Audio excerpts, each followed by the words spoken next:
Welcome to the Big Book Roundtable and the RICO 12 family of recovery resources targeted at people from all backgrounds, faiths, and places dealing with addictions and alcoholism of all varieties. RICO 12 is a resource for the loved ones of addicts also. I'm Justin B. I'm a child of an all-powerful and perfectly loving God and a addict living in the miraculous miracle of one day at a time recovery. And I'm joined today by David G. and Nikki M. The three of us are striving to live this miracle of recovery one day at a time, and it's a beautiful way to live. So why don't we take just a minute and introduce ourselves? I'll start off. Like I said, I'm Justin B. I'm an addict. I'm living in recovery. Today, I come to you from Idaho, typically from Washington. I'm here visiting my grandson, and I'm really excited to be here hanging out with him and my kids, and just grateful to be here. Let's go to David. You're up. All right. Thank you, Justin, for your service as always. Nikki, so good to be at the table with you. I'm David G., alcoholic addict from Oklahoma in the USA, given the gift of recovery August 8th, 1994. So really good to be here. Thank you. All right. Thank you. And Nikki, you're up, please. Hi, everybody. I'm Nikki M., and I'm just a child of God and grateful to be at the table with my two favorite grandpas, and hopefully, God willing, I'll be a grandma soon. And it's just a glorious day here in Toronto, Canada, because we finally have the sun out with no clouds in the sky. I'm grateful just to be alive. Nice. Love it. All right. So what the Big Book Roundtable is we go line by line through the Big Book of Alcoholics Anonymous and deep dive into what's going on here, the history, the meanings, our experience, strength, and hope, and share that with you, the listening audience. We're grateful for any contributions you may feel nudged to make. They really help us continue this mission and continue to learn and grow as we walk this path. Today, we are going to pick up where we left off last time. We'll pick up on page 87 in the chapter Into Action, and we'll start with the paragraph that begins with, "We usually conclude the period," and we'll just read two paragraphs today, ending with "make use of what they offer." So I'm going to go ahead and read this, and then we'll get into our shares and our breakdowns of this. "We usually conclude the period of meditation with a prayer that we be shown all through the day what our next step is to be, that we be given whatever we need to take care of such problems. We ask specifically for freedom from self-will and are careful to make no request for ourselves only. We may ask for ourselves, however, if others will be helped. We are careful never to pray for our own selfish needs. Many of us have wasted a lot of time doing that, and it doesn't work. You can easily see why. If circumstances warrant, we ask our wives or friends to join us in morning meditation. If we belong to a religious denomination which requires a definite morning devotion, we attend to that also. If not members of religious bodies, we sometimes select and memorize a few set prayers which emphasize the principles we've been discussing. There are many helpful books also. Suggestions about these may be obtained from one's priest, minister, or rabbi. Be quick to see where religious people are right. Make use of what they offer." All right, so in those couple of paragraphs there, let's kind of do a deep dive in there. David, why don't you start us off with this one? Sure, absolutely. And just, again, really grateful to be here. The elders always say that the granddaughters are the most important women in our tribe. So that's what Nikki is. If we're her grandpas, then she's our granddaughter. So good stuff. All right, guys, I don't have my book in front of me today, and I'm not going to, break down the big book like I would, but I would like to share experience, strength, and hope in these paragraphs here because they're so important. I'd like to tell you that I do this every single day, and for the most part I do. But, there's times that I miss. Nobody's perfect at meditation.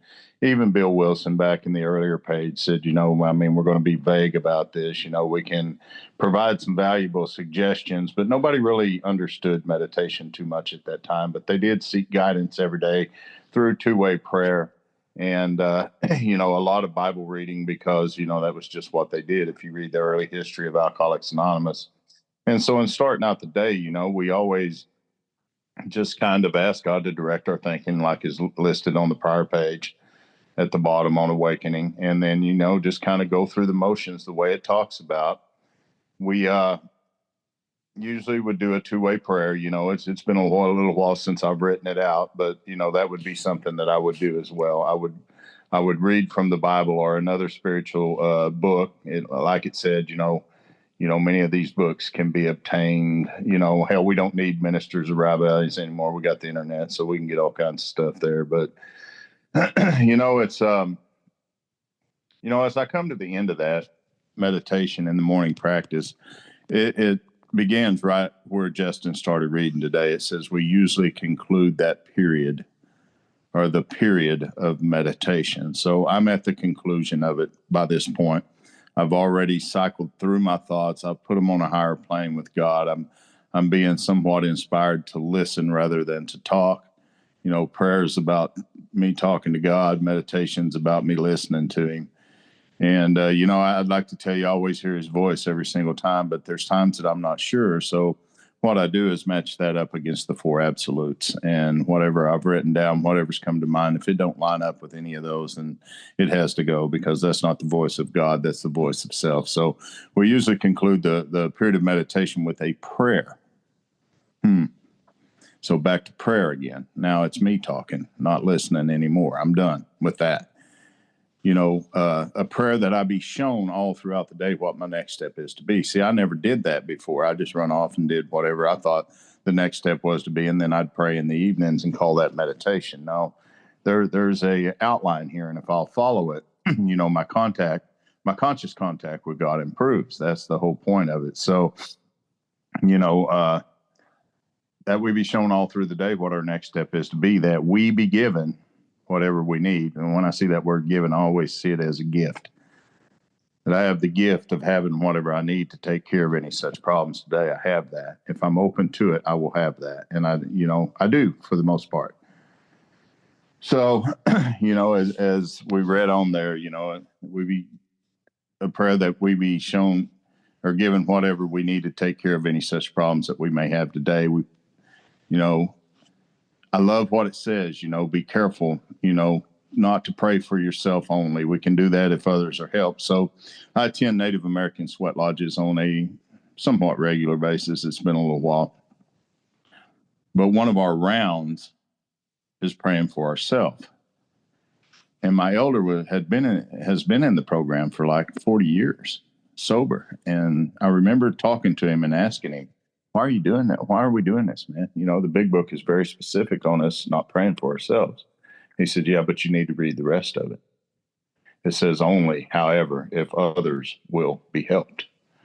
So, I do pray today that I will have the strength to go see my mother and to help her today. She fell and broke her hip last week, laid for 48 hours before anybody found her, almost died.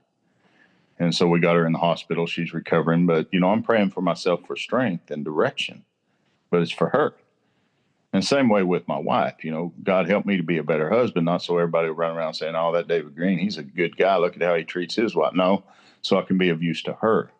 So I need to, I've had to learn a new way to pray. And for the longest time, I didn't know how. So I would just always say, Holy Spirit, teach me to pray, lead me to God, walk me, And slowly, this paragraph started coming alive. We can pray for ourselves all we want, as long as others will be helped by it.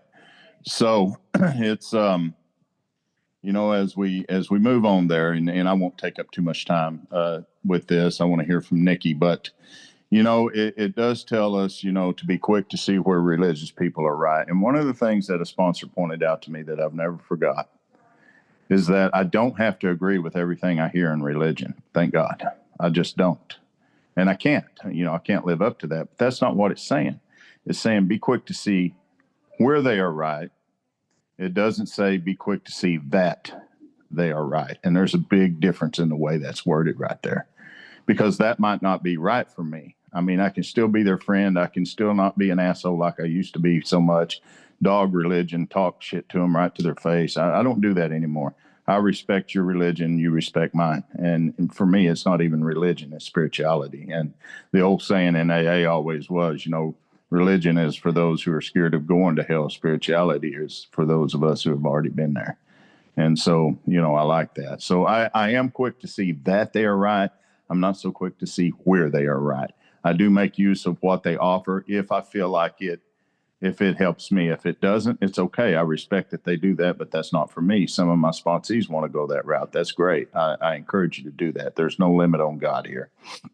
But I love what it says. I mean, we can do that if we want, but we're going to waste a lot of time because it really doesn't work. So for me, if it doesn't work, hell, I don't want to mess with it. I'm going to shut up now. It's good to be here today, and good to see you guys. Thanks.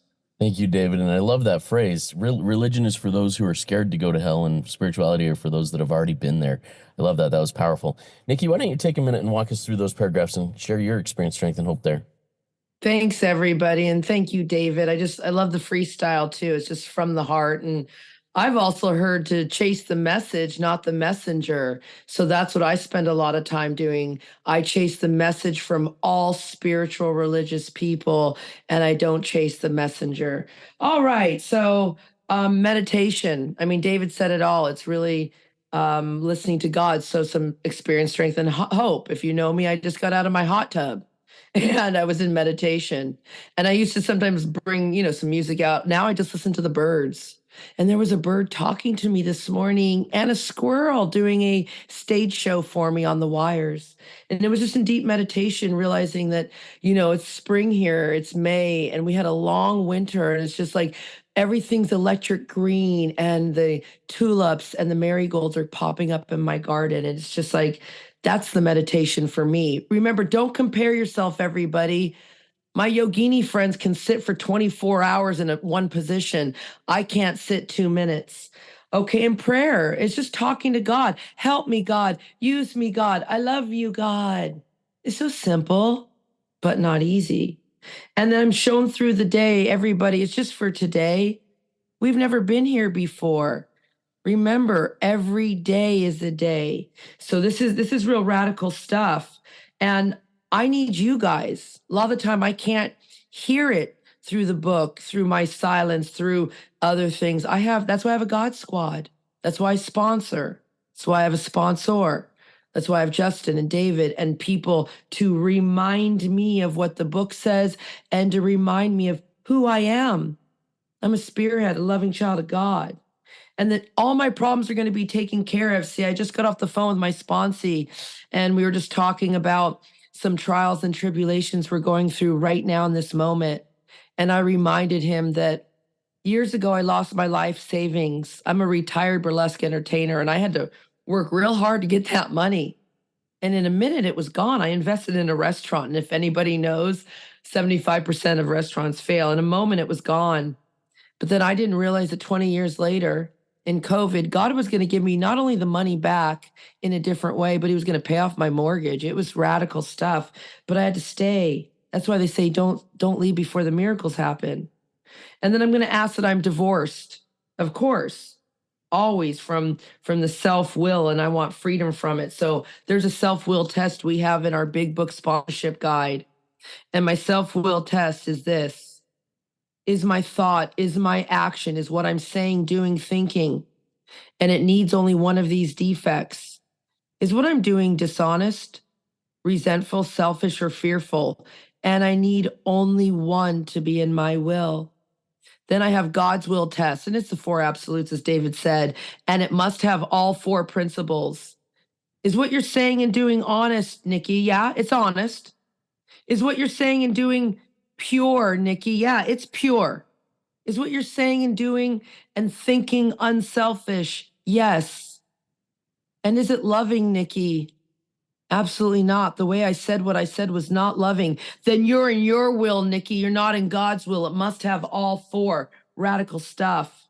And I love what David said, because I spent years, give me God, I need a lottery ticket. I need a beautiful man. I need a son. I have to have a husband.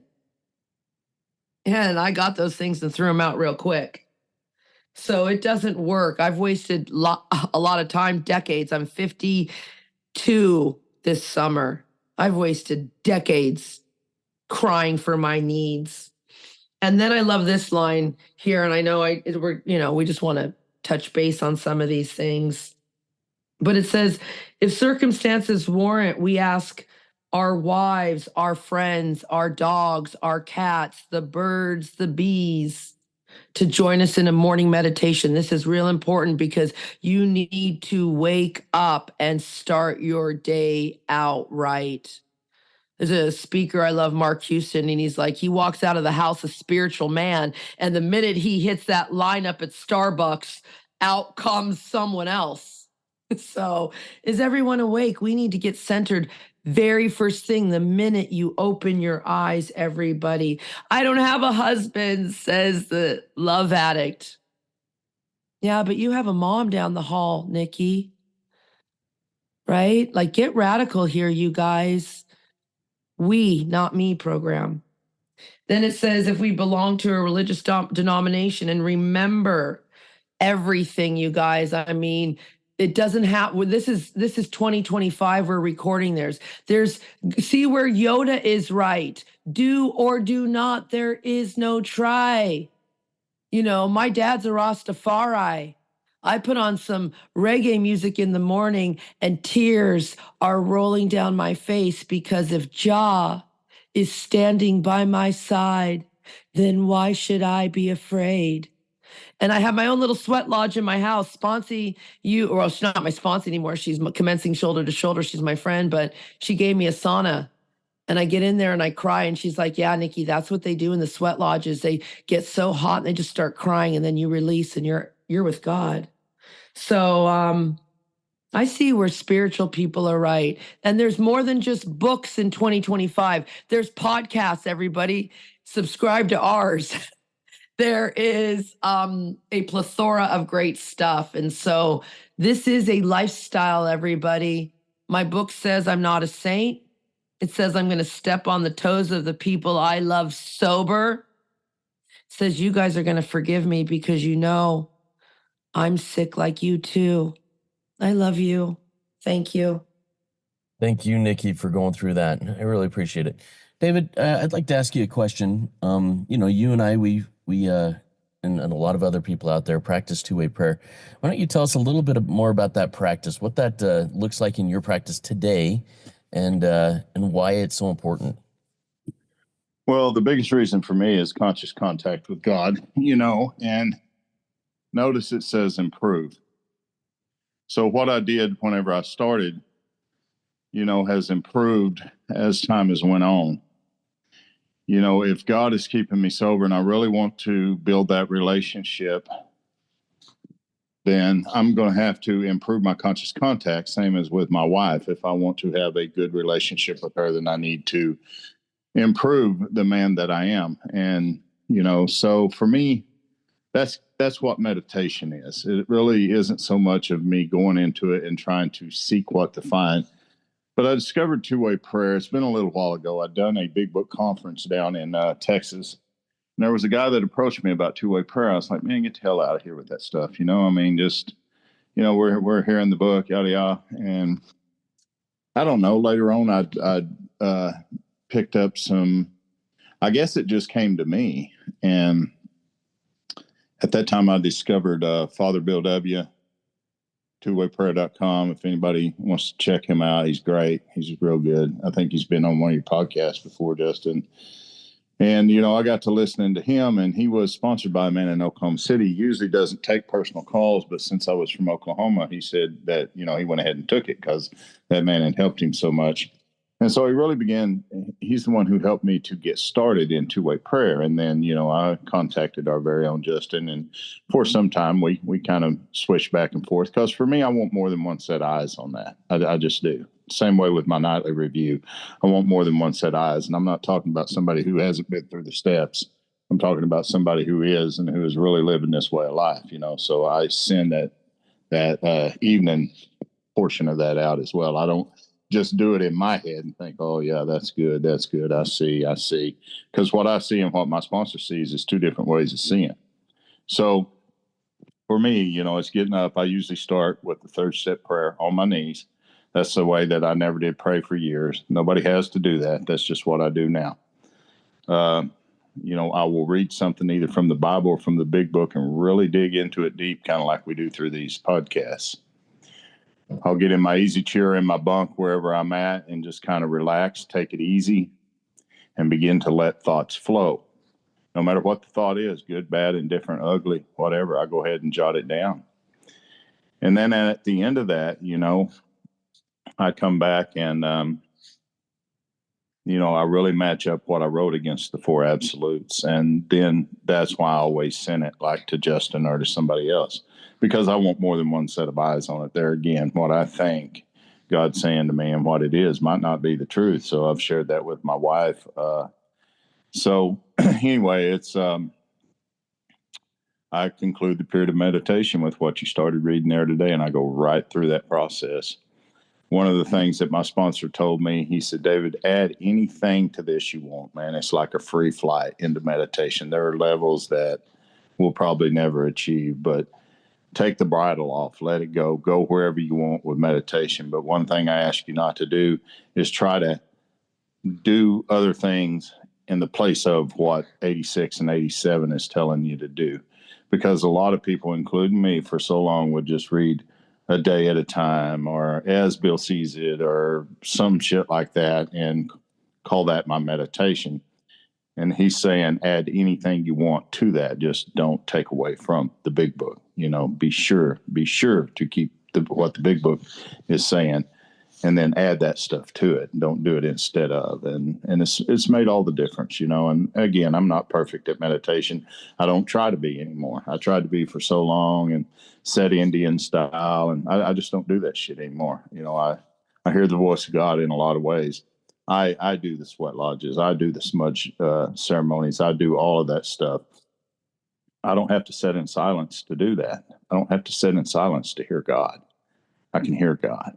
It's good too. Don't get me wrong. I'm not saying not, but it's good for me. So my practice of meditation is somewhat different than others. I like to read Emmett Fox. I like to kind of reflect on what he's had to say about forgiveness or whatever it may be. And so meditation it's endless, man. It's just endless. And Bill Wilson said this, and I'll close with this. He said that the rest of the steps somehow keep us sober, but this one will keep us growing for life. And so that's definitely what I want.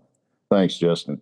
Thank you, David. All right, Nikki, the question I have for you is, you talked about this morning in your meditation practice, you were talking, the birds were talking to you, the squirrel was doing a dance for you. Talk to me about the power of bringing nature and, creation into that process for you. What a great question. And, I was never this person. I'm not that person, but especially I love my David G there who taught me, and I think you too through this process. I'm here for a new belief system. My old belief system had me thinking that was airy fairy and only for Dr. Doolittle. This is for me too. I literally watched Mr. Luxembourg talk to the cows, and they all came over and stood while I took a beautiful picture. I think you've seen it. It was on one of my noodle flyers. They just all lined up, all the cows. And there was Nikki in the middle in the hills of Luxembourg going, picture time. And they listened. So what does that mean? It means that I have to, at the top of my page on page 87 says practice and patience. See, I have to have practice and patience. Everybody, we are in a generation of instant gratification. I need a boyfriend, swipe left. I need some hot food, call Uber. This is not that lifestyle, everybody. This is slow and steady. This is slow and steady. So anything is possible. Let's go deep. We read that we entered the world of the spirit. I went and got a lyre, everybody, not the one that lives inside of me. Let me show my buddies here. I got a lyre. It's a Lyre, and it's like a little mini harp. And I'm like, I'm going to spend the summer of 2025 playing my lyre, and I'm going to be riding around in white linen with flowers in my hair. Nikki, a string broke, and you spent 3 weeks crying and trying to order a new one and get it threaded. This doesn't happen overnight. I just had to go yesterday to buy a tuner. So I may be riding around with my lyre. I certainly won't be playing it, except those little things. Why? I need to practice and have patience. This is radical stuff. It didn't happen overnight that I could hear the birds and the bees. See, I live in a spirit world, and this says this, and then I'm going to have you close this out. It says we trust an infinite God. What's infinite mean? It means I can do anything. It also says, and we're going to read it coming up. I can't believe we're ending this chapter, you guys, today. It's crazy how it's just time's flying by. But it says we tapped power. Go deep on that, everyone. If you tap power, You can move mountains, according to a friend of mine. Says the birds and the bees, don't worry. Why do you, Nikki? So I started taking all of this spirit world real serious. And I'm going to tell you guys what happened to me the other night, some experience, strength, and hope. I asked the Galaxy Federation of Light Workers to come and take me to the med beds while I was sleeping. I woke up and my plantar fasciitis was gone. Now, I believe I tap power, and I believe I'm in a spirit world. So I have to practice and have patience, and all this magical stuff can happen for you too. Stay with us. Thank you, Nikki. Thank you, David. I appreciate it. I'm going to wrap this up just with a thought that is very real in my life right now. That faith without works is dead, and I'm seeing this as a spirituality religion type thing. You know, faith is the spirituality, works is the religion thing. I got to have them. For me, I've got to have some semblance of them both together for real life. But I loved what David said. You know, religion is for those who are afraid of going to hell. Spirituality is for those who've already been there. And if you're in these rooms, it's pretty likely you've already been in hell. And if you haven't, and you don't commence this way of living, you'll probably get there. So anyways, guys, everybody keep coming back. Keep applying these principles as we continue into action. Work this program. You are worth it.